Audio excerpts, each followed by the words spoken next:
ফুলকপি আর আলু দিয়ে এরকমভাবে পোস্ত বানালে গরম ভাতের সাথে খেতে কিন্তু খুব ভালো লাগে। নমস্কার বন্ধুরা, কেমন আছেন সবাই? রিনা রান্নাঘর উইথ ব্লগিংসে আপনাদের সবাইকে জানাই অনেক স্বাগত।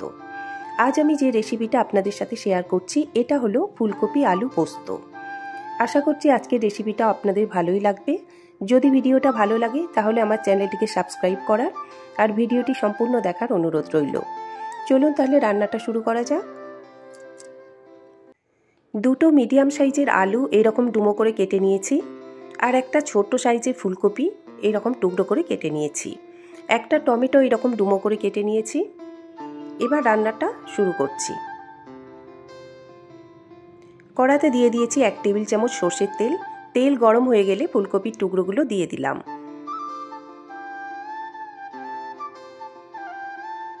দিয়ে দিলাম অল্প একটু হলুদ গুঁড়ো, আর দেব অল্প একটু লঙ্কার গুঁড়ো।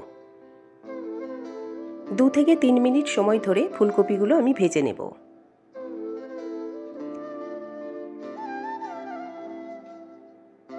ফুলকপিগুলো ভাজা হয়ে গেছে, এখন আমি তুলে নেব। কড়াতে দিয়ে দিয়েছি 1 টেবিল চামচ সর্ষের তেল। তেল গরম হয়ে গেলে এর মধ্যে দিয়ে দিলাম হাফ চা চামচ কালো জিরে। এবার এর মধ্যে কেটে রাখা আলুগুলো দিয়ে দিলাম। মিনিট 2 সময় ধরে আলুগুলো ভেজে নেব। আলুগুলো ভাজা হয়ে গেলে এর মধ্যে দিয়ে দিলাম কেটে রাখা টমেটো। টমেটোটা দিয়েও 2 মিনিট সময় ধরে আমি ভেজে নেব। মিনিট 2 সময় ধরে টমেটোটা ভেজে নেওয়ার পর এর মধ্যে দিয়ে দিলাম ভেজে রাখা ফুলকপি। এখন সব কিছু আবারও ভালো করে মিশিয়ে নেব। দিয়ে দিলাম হাফ চা চামচ লঙ্কার গুঁড়ো আর খুব অল্প একটু হলুদ গুঁড়ো। দিয়ে দিলাম পরিমাণ মতো নুন।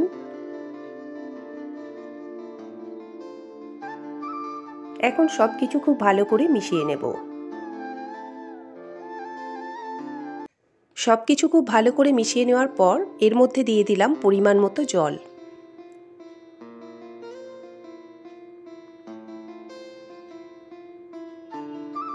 এখন কড়াটা ঢাকা দিয়ে 10 মিনিটের জন্য আমি রান্নাটা করে নেব। নিয়ে নিয়েছি একটা মিক্সিং জার, এর মধ্যে দিয়ে দিলাম 4 টেবিল চামচ পোস্ত।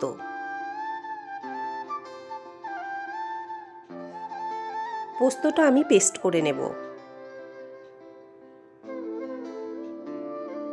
পোস্তটা পেস্ট করা হয়ে গেছে।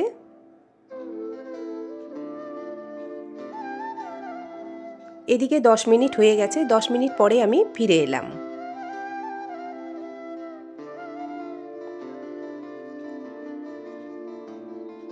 দেখে নেব আলু আর ফুলকপি কতটা সেদ্ধ হলো।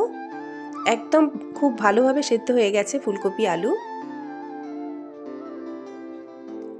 এখন এর মধ্যে দিয়ে দিলাম পোস্ত বাটা।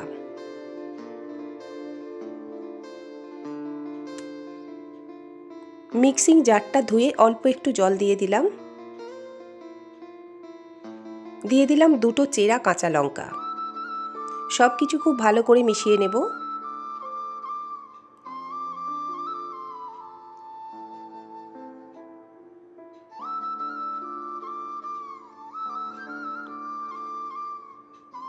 দিয়ে দিলাম 2-4 দানা চিনি।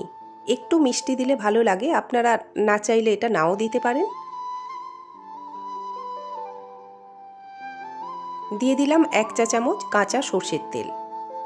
এটা দিলে পোস্তর স্বাদ কিন্তু অনেকটাই বেড়ে যায়, খুব ভালো লাগে খেতে।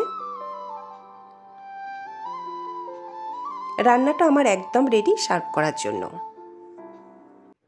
তাহলে বন্ধুরা, কেমন লাগলো আমার আজকের রেসিপিটা অবশ্যই আমাকে কমেন্টস করে জানাবেন। যদি ভিডিওটা ভালো লাগে তাহলে আমার চ্যানেলটিকে লাইক করবেন, সাবস্ক্রাইব করবেন এবং পাশে থাকা বেল আইকনটি অবশ্যই প্রেস করবেন নতুন কোনো ভিডিও নোটিফিকেশন পাওয়ার জন্য। সকলে ভালো থাকবেন, সুস্থ থাকবেন। দেখা হবে আবার নতুন কোনো ভিডিওতে। ধন্যবাদ।